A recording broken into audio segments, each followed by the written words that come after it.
Hey guys, welcome to H4G Games.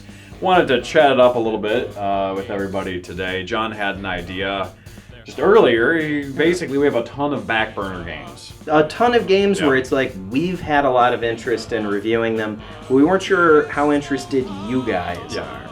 You know, we're just going to go through some games and let us know in the comments below which ones you like.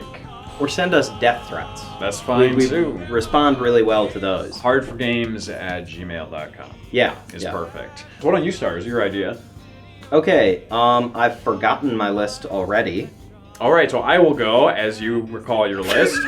I wrote some of the ones that you thought down for you. It's on the bottom Oh, here. look at that. I was thinking about doing a video on rare F-Zero games. So what that would include would be the BS games, the broadcast satellite, Satellaview games that only came out in Japan. We covered one of them, actually. You mentioned one had a really juicy title. Did I? Oh, yes. There's F-Zero Climax for the Game Boy Advance. I vote for that one solely on the name. I mean, who doesn't want a climax? Exactly.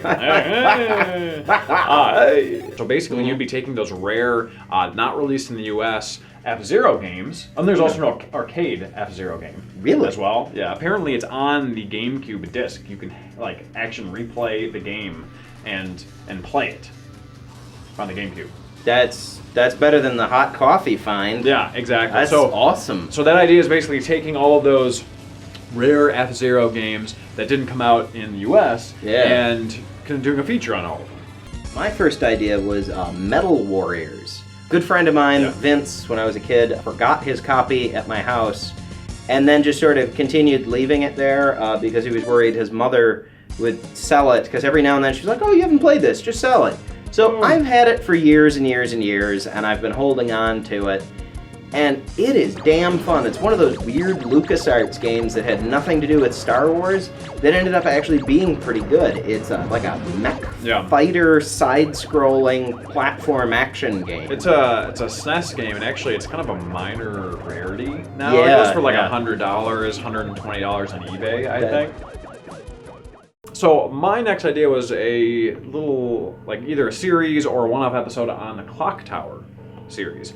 So Clock Tower was Is that the clock tower that Doc Brown tries to destroy? Based solely off of that. Okay. Actually, it was kind of a horror survival game for the Super Famicom. And there was also a WonderSwan port that was in black and white, which was pretty interesting. And there were, I think, either one or two games for the PlayStation as well, and they're very beloved games. Oh yeah, the PlayStation. I was aware of those. I just didn't realize it was related to that one. Yeah, and they're kind of freaky, crazy, scary games. I was playing the WonderSwan game, and I was like, my heart was racing, and partially because I couldn't understand anything. I was gonna say you are a grown-ass man. I am a grown-ass man. That is also true. My next suggestion was the Jurassic Park Super Nintendo game. There's a lot of opinions on that game. I always found it fun. It doesn't really have a save feature, and it's kind of ridiculously long, so I never finished it as a kid. And there were some parts that were way too easy, and some parts that were really clunky, but it was a really interesting kind of when you were inside buildings, it was kind of like a Doom first-person shooter. And then when you were outside of buildings, it was a top-down sort of shooter, and there were puzzles, and you had to go and try and get parts of the park back online. All right. But it was very loosely based. But it isn't like they made a second one, and that just had nothing to do with any of the films. All right. So the next thing that I had on the back burner for a long time was e.g.g. or e.g.g. on the Dreamcast, Elemental Gimmick Gear. Yeah. Basically what it is, it's kind of a dystopian future Zelda, but for the Dreamcast. So it has a kind of a three-quarters top-down-ish perspective. It's a beautiful hand-drawn graphics. You've shown me a bit. It's pretty. It's genuinely... Look at how pretty it is. Oh yeah, it's so pretty.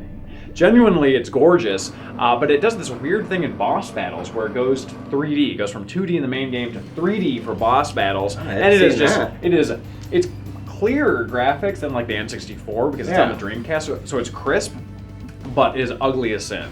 It goes from these beautiful hand-drawn graphics, so colorful, to like these like plain flat colors with like poor controls. So like it has some flaws, but like you could see them being like, we gotta have some 3D. We're the Dreamcast. Like we gotta have some 3D in here.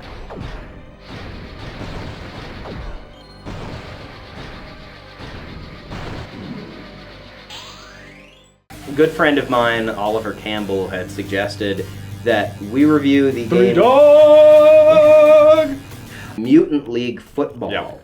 I think I was over at his house and we were playing like Tecmo Bowl or something like that. And he was like, you know, a lot of people are nostalgic for this game. It's like, let me tell you a real crazy game. Mutant League Football. Yeah. And he starts describing it, and it's the craziest thing. It's a post-apocalyptic football game with like zombies and robots and mutants, and you're like blowing up the other team, Genesis, throwing them down punji pits and all this sort of stuff. And it's all sorts of craziness. Yeah. And he said it was just an absolutely solid game, and we had to try it. We finally found a copy. Yeah. Recently picked it up from Retro-Taku Video Games. Little plug for those guys. If you're in the Metro Detroit area, check them out. They're awesome. Do it. Very, very good. Pretty much anywhere in southwestern Michigan. If you're it's anywhere worth a in drive. the United States, just go to Retro-Taku Video Games. Yes. Madison Heights, 11 Mile near 75. Beautiful Sweet. Madison Heights. Beautiful Madison Heights. Madison Heights is kind of the armpit of Royal Oak. But you won't understand that if you're not from Michigan. So anyways, moving on. Mario Paint. We had asked you guys on Facebook a while back if you wanted to see Mario Paint, Mutant League Football, Sonic Spinball. We ended up doing a Sonic Spinball episode. Yeah. But we never did the Mario Paint. Want to see if you guys are still interested. Also, if you want to be a part of these conversations, join us on Facebook and Twitter, Tumblr. We're kind of active on here and there. Send us death threats. hardforgames@gmail.com. And those are basically the games that we were thinking about that were on our back burners kind of for a while now. And you know what? I completely forgot my fourth one. Oh, yeah.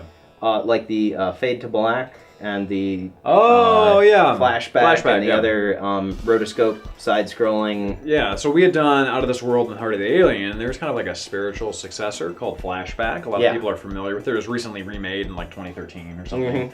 Or there was the other game that Eric Chahi made afterwards. Heart of Darkness. Heart of Darkness, for the PlayStation 1. That would be another one. We kind of have a history of doing these weird... Would that be a chahology if we did all of it? Yeah, I think it probably would. That probably is like a word in some language, and it's probably offensive. I don't know. Sorry about that. But let us know. Comments below. And thank you very much for joining us, guys. Send us those death threat comments. I mean, actually probably don't do that on YouTube, because YouTube might like ban you guys if you do something like that. Or it'll just be like, oh, that's a shitty, ill-written comment. You're just an average YouTuber. Actually, you probably won't get. Yeah, you probably won't get banned unless you say something against Google Plus. Yeah. Don't say anything against Google Plus. Your Lord and Master. Yeah. Don't threaten us. Tell me that you're gonna cut my neck in the middle of the night, but don't say anything about its baby. Google Plus. Yeah.